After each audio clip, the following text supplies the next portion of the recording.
Hello guys, welcome to my YouTube channel. तो आज हम लोग सॉल्व करने जा रहे हैं आज का litre problem 2 to 7 substring with largest variance. तो ये क्वेश्चन क्या कर रहा है कि हमें एक स्ट्रिंग गिवन है और हमें लार्जेस्ट वेरिएंस निकालना है। और इसमें वेरिएंस क्या है? Largest difference between number of occurrence of two character. जैसे यहाँ पे, जैसे कि ये सबस्ट्रिंग है ए ए बी ए, तो इसमें ए का ऑकरेंस 3 है और बी का 1 है, तो लार्जेस्ट 3 है और स्मॉलेस्ट 1 है जो बी का है। तो इसका वेरिएंस कितना हो जाएगा? 2, 3 माइनस 1 2। तो वही हमें जो लार्जेस्ट वेरिएंस होगा सारा सबस्ट्रिंग में, वो उसमें से जो लार्जेस्ट होगा वो उसको निकालना है। तो इसको पहले, सर टाइम कांस्टेंट कितना है? 10⁴, मतलब इसको मुझे एन स्क्वायर से कम में बनाना है। तो एन स्क्वायर तक चल जाएगा, एन स्क्वायर से थोड़ा सा कम मतलब। तो इसको कैसे करेंगे? तो पहले तो एक ब्रूट फोर्स हो जाएगा सेम, कि सारा सबस्ट्रिंग निकालते जाएं और उसमें से वेरिएंस कैलकुलेट करते जाएं। तो इसको कैसे करेंगे? सारा सबस्ट्रिंग निकालेंगे आई जीरो और जे जीरो से, और आई जे जे आई से स्टार्ट करेंगे। तो सारा सबस्ट्रिंग ऐसे निकाल रहे हैं इधर, और सारा सबस्ट्रिंग निकालते के साथ उसके बाद जो सबस्ट्रिंग निकाले हैं उतना से उतना इंडेक्स तक, आई से जे इंडेक्स तक सबस्ट्रिंग निकाले हैं, तो उसके बीच का सारा कैरेक्टर को काउंट कर लेंगे। उसके बाद एक जो कैरेक्टर को जो काउंट किए उसको, उसमें से जो मैक्सिमम कैरेक्टर होगा और मिनिमम कैरेक्टर होगा, वो दोनों का डिफरेंस ही वेरिएंस है, उसको निकाल लेंगे और फिर एक वेरिएबल बनाएंगे लार्जेस्ट, और उसमें से जो मैक्स होगा उसको रिटर्न कर देंगे। तो ये तो ब्रूट फोर्स हो गया, और ये रन होगा भी नहीं क्योंकि इसका टाइम कॉम्प्लेक्सिटी बहुत ज़्यादा हो जाएगा। ये एन स्क्वायर तो यही हो गया, इसके अंदर वाला फिर लूप एन क्यूब के आसपास जा रहा है। ब्रूट फोर्स तो वर्क नहीं कर रहा था, ब्रूट फोर्स वर्क भी नहीं करेगा। तो अब इसको ऑप्टिमाइज़ कैसे करेंगे? तो अगर हम इसमें फिगर आउट करें तो यहाँ पे क्या है, दो कैरेक्टर में से दो कैरेक्टर का जो डिफरेंस है, जो दोनों काउंट का, वो वैसा सबस्ट्रिंग निकालना है। और पहले सबस्ट्रिंग निकालना है और दोनों दो कैरेक्टर का जो काउंट है उसका डिफरेंस निकालना है, यही है। तो हम क्या कर सकते हैं, इसको फिगर आउट करने के साथ ये तो कर सकते हैं कि ए को दो कैरेक्टर को फिक्स कर ले और फिर ट्रेवर्स कर ले स्ट्रिंग में, और वो दो सबस्ट्रिंग निकाल ले जहाँ पे वो दोनों का जो डिफरेंस है वो मैक्सिमम है। तो ये हो सकता है। तो इसको कैसे करेंगे? तो पहला तो ये है कि दो कैरेक्टर को फिक्स कैसे कर सकते हैं। ए में ए टू जेड लूप चला दे और दूसरा भी ए टू जेड चला दे, तो पहले ए आएगा फिर आई पे और जे पे, तो ऐसे कर सकते हैं। तो अब हम एक फिगर आउट अब ये करेंगे कि हम इसका जो सबस्ट्रिंग है, ये जहाँ पे दोनों मैक्सिमम मिनिमम होगा, उसको कैसे निकालेंगे। क्योंकि फिर से सबस्ट्रिंग निकालने में कितना हो जाएगा, टाइम कॉम्प्लेक्सिटी बढ़ जाएगा। फिर से टाइम कॉम्प्लेक्सिटी, तो सबस्ट्रिंग निकालेंगे सारा, वो दोनों कैरेक्टर का फिर दोनों में से निकालेंगे तो फिर तो बढ़ जाएगा। तो अब वो सबस्ट्रिंग निकालने के लिए हम कैडेन एल्गोरिदम लगाएंगे। कैडेन एल्गोरिदम लगाएंगे सबस्ट्रिंग निकालने के लिए। तो ये दिया हुआ है, ये आपका स्ट्रिंग है। अब ये स्ट्रिंग में क्या है, ए बी तो हम हमेशा है ना, जैसे मान लीजिए एक को फिक्स किए ए पे और C2 B मान लिए, दो दो फिक्स कर रहे हैं ना कैरेक्टर, और फिर काउंट कर रहे हैं। तो अब जब भी स्ट्रिंग में ट्रेवर्स करेंगे, जब निकालने के लिए वो सब स्ट्रिंग जिसमें मैक्सिमम है डिफरेंस, तो इसमें हम C1 को हमेशा ग्रेटर देन C2 लेंगे।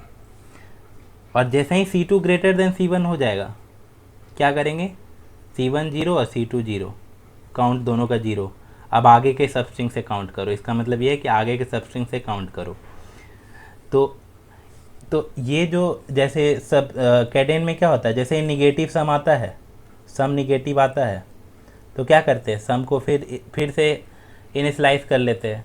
तो उसी तरह यहाँ पे क्या है कि जैसे ही C1 ग्रेटर देन C2 है तब तक ठीक है, लेकिन जैसे ही C2 ग्रेटर देन C1 हुआ तो इनवैलिड उसको अब आगे का सबस्ट्रिंग से काउंट करो। तो जैसे कि यहाँ पे A को C1 लिए और C2 B को लिए, तो इसको कैसे कैलकुलेट करेंगे, C1 अभी A आया है, एक बार आया तो C1 अभी हो गया 1, ये आ गया।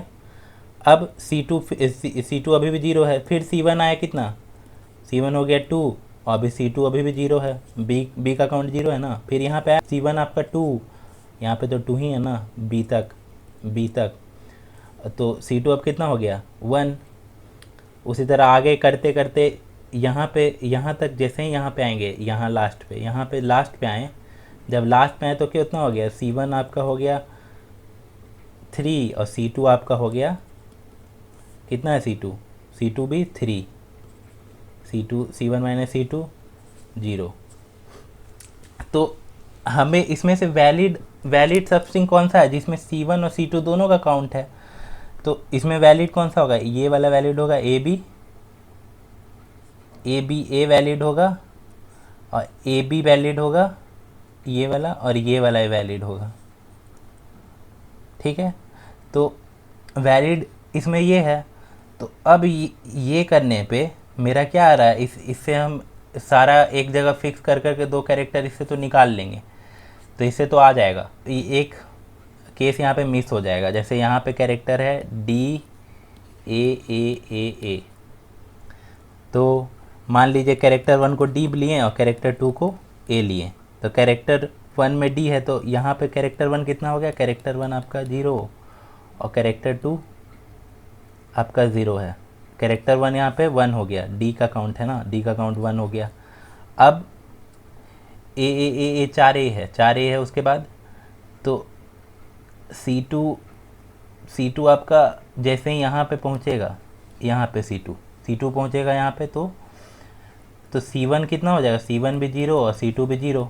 क्यों, क्योंकि C2 का काउंट 2 हो जाएगा यहाँ पे, C2 का काउंट 2 और C1 का काउंट, तो इससे तो इतना आ रहा है। अब लेकिन तो इससे वैलिड की कहाँ पे आया था, यही वाला वैलिड आया था, एक ये वाला वैलिड आया था। अब इसके आगे तो कुछ आ नहीं रहा है, तो अब कर लेते हैं ए और डी। तो इस केस में एक बार और चल के देखते हैं, C1 को ए मान लेते हैं और C2 को डी मान लेते हैं। तो यहाँ पे C1 कितना आ गया, C1 आपका आ गया 0 है, और C2 अभी आपका C2 डी था ना, C2 1 हो गया इस यहाँ पे। फिर आगे बढ़े ए है, तो फिर जैसे ही C2 ग्रेटर देन C1 होता है क्या होता है, C1 को 0 और C2 को भी 0। इसका मतलब क्या हो गया कि इसके आगे वाला सबस्ट्रिंग से अब देखेंगे ये दोनों में मैक्सिमम मिनिमम कितना आ रहा है। ये कैडेन एल्गो है। तो अब यहाँ तक वाला है ना, इधर वाला तक अब आंसर हो गया। अब इसके आगे से अब सबस्ट्रिंग काउंट करो, ये इनवैलिड सबस्ट्रिंग हो जा रहा है, तो इसके आगे से ए से काउंट करो। तो अब ए 4 बार है, तो ए पर कौन सा है, ए हम रखें इस बार, तो ए C1 4 बार हो जाएगा। और C2 तो कुछ होगा नहीं क्योंकि यहाँ पे C2 0 है, क्योंकि कुछ तो बड़ा नहीं है, तो अब यहाँ पे कोई वैलिड सबस्ट्रिंग बन नहीं रहा है। लेकिन आंसर अभी तक मेरा ये करने पे टोटल कितना आ रहा है, 0 ही आ रहा है, आंसर 0 ही आ रहा है। क्यों, क्योंकि यहाँ पे डी पहले जब ये वाला किए थे तो 0 डी कितना आ रहा था, C2 हम डी लेके चल रहे थे C2 को, और C1 को डी लेके चल रहे थे, C2 को ए लेके चल रहे थे। तो उसी तरह तो लेकिन ये वाला केस तो मिस हो गया। अब इसी को अगर हम ए इसको रिवर्स कर दे, ए और लास्ट में डी कर दे, ठीक है, और C1 ए है और C2 डी है। अब क्या आएगा, 4 माइनस इसका काउंट 1 3, लेकिन आंसर तो 3 है। तो हम इसको रिवर्स करके भी देख लेंगे कि कोई केस मिस नहीं हो। तो ये केस मिस हो जा रहा है। इस केस में क्या हो रहा है कि ये वाला काउंट नहीं हो पा रहा है, कि यहाँ पे हो रहा है और इसके आगे जैसे ही चल रहा है तो यहाँ पे इसका काउंट तो बड़ा है, तो ये तो यहाँ पे फिर 0 हो जा रहा है। C1 अगर इसको ले रहे हैं तो, और C2 भी अगर ले रहे हैं, अगर C2 भी लेके चल रहे हैं तो काउंट तो बढ़ नहीं पा रहा है, क्योंकि काउंट तो 1 - 1 0 ही तक रह रहा है। तो इसलिए ये वाला केस हैंडल करने के लिए उसको रिवर्स करके भी देख लेंगे। तो कोड में भी वही किए हुए हैं। कोड में पहले क्या किए हैं, कोड में क्या किया आपका, पहले वही मैप एक बनाए हैं जिसमें आप कैरेक्टर काउंट कर रहे हैं, फिर आंसर एक वेरिएबल लिए है, A to Z चल रहा है, एक कैरेक्टर 2 कैरेक्टर दोनों को फिक्स कर लिए, कैरेक्टर IJ। अब ये कैरेक्टर को देख रहे हैं सेम तो नहीं है, सेम कैरेक्टर रहेगा तो कोई फ़ायदा है नहीं, क्योंकि हर बार उसका दोनों का काउंट तो जितना वो रहेगा वो मैक्सिमम मिनिमम दोनों सेम ही रहेगा, तो 0 ही आएगा बार बार। और अगर मान लीजिए कोई कैरेक्टर प्रेजेंट नहीं था दोनों में से, आई प्रेजेंट ना हो, जे ना प्रेजेंट हो, या कोई भी दोनों में से कोई प्रेजेंट ना हो, तो वो दोनों का तो निकालेंगे नहीं लार्जेस्ट वेरिएंस, तो वो कंटिन्यू हो जाएगा। और अगर कैसे निकाल रहे थे सेम वही वाला सबस्ट्रिंग कैसे निकाल रहे हैं, हमेशा C1 को ग्रेटर देन लेके चल रहे हैं, C2 को छोटा लेके चल रहे हैं।